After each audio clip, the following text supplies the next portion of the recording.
The City of Cape Town pumping raw sewage into public oceans. The Department of Forestry, Fisheries and the Environment says the effluent discharged is preliminary treated sewage. They recently granted the city a new 5-year permit to pump sewage into the ocean via marine outflows.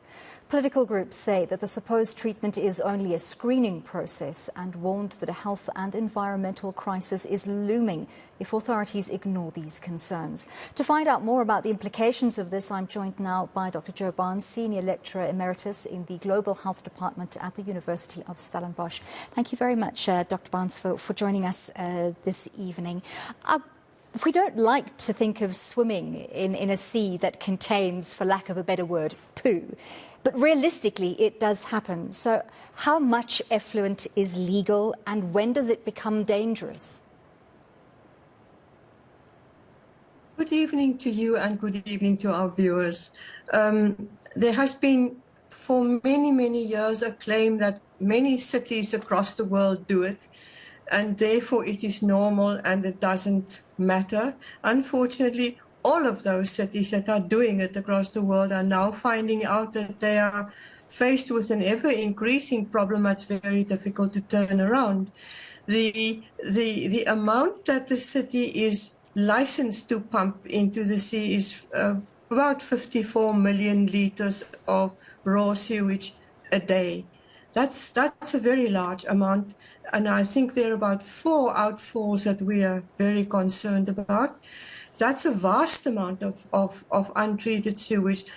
Calling it preliminary treated is playing with words. They are simply screening out the large objects such as babies' nappies, etc., and mashing up the sewage. There's no treatment at all and pumping it into the sea. Unfortunately, it does seem as even those screening processes, the straining out, it's not working very well because there are large patches of sewage floating on the ocean. We know that it depends on certain weather conditions that these islands of sewage gather not very far from the coast. So particularly the people who are using water sports such as kayaking and so on, they frequently report coming across these. So yes, it is a great concern. It's a health concern, it's an environmental concern, and it's a concern for many businesses in the area that depend on tourism. What does this mean ultimately for the safety of bathers, fishermen, water sportsmen, marine wildlife?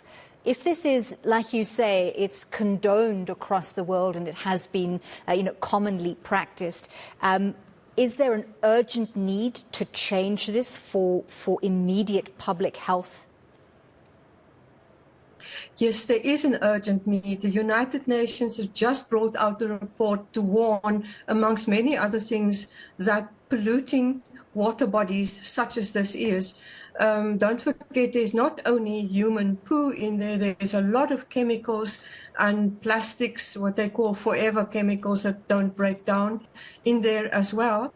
So they are deeply concerned about the fact that it is now causing antibiotic resistance in the organisms that are pumped in there. So that's a health risk that has never previously been even considered and is now found to be an ever-increasing problem, because that means that it takes our weapons away to treat the infections that are caused by this. Now many municipalities have got this ploy, I can almost call it, of waiting and waiting and waiting until a problem becomes almost unmanageably big.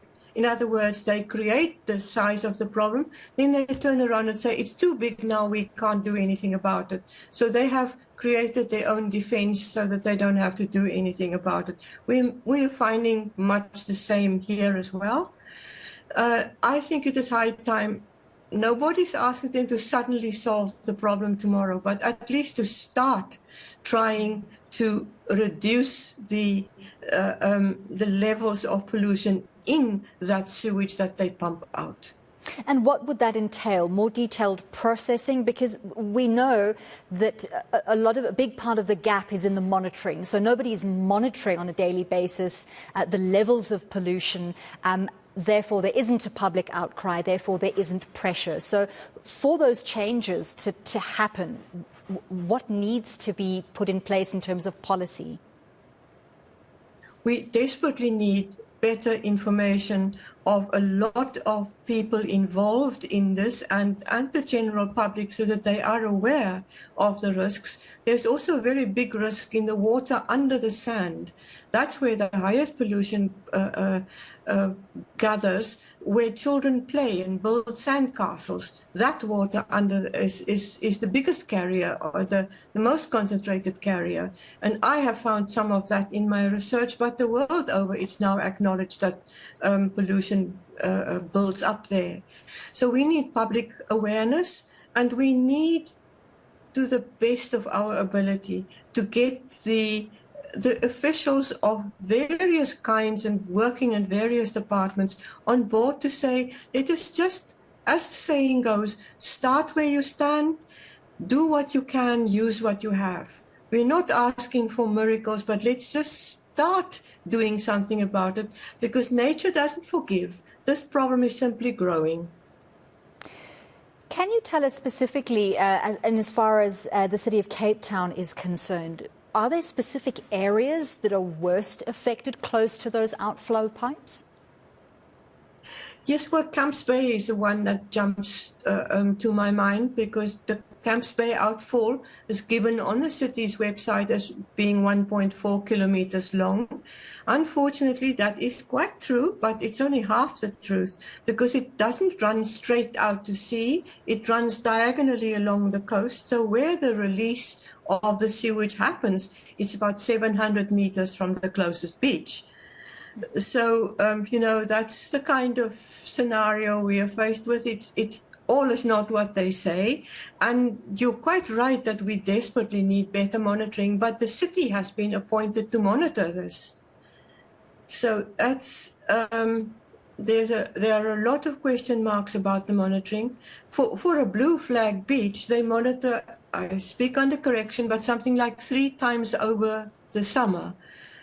It's easy to pick 3 days where the wind blows into the deep sea and the water is cleaner, and come up with 3 fairly clean samples, and there you are. We really right across the board, for health and safety of people, we need better oversight. I just also want to remind you that it's not only the outfalls that pumping sewage into the sea. There are massive blocked sewers running over, and all sorts of places where sewage is just chucked into the stormwater drains. There's also a massive informal amount of sewage, of informal ways of getting to the sea that also reach the sea. And all along the way to the seawater, they pollute where they go. So this is a very, very large problem with massive health implications. Just one last question, if I may. We see the impact of load shedding on water resources, water treatment plants, pumped reservoirs, etc. Is this also having an impact on the treatment of sewage? It will probably, but the sewage that you were talking about now, that's pumped into the sea, is not treated. Okay. So, and in Camps Bay, for instance, it is simply running down under. It is a steep incline down, so it's not even being pumped really. So that is fairly unaffected by the load shedding. Load shedding will affect the sewage treatment works that are working properly with the aid of electricity, but the very existence of these outfalls are there because they're not being treated.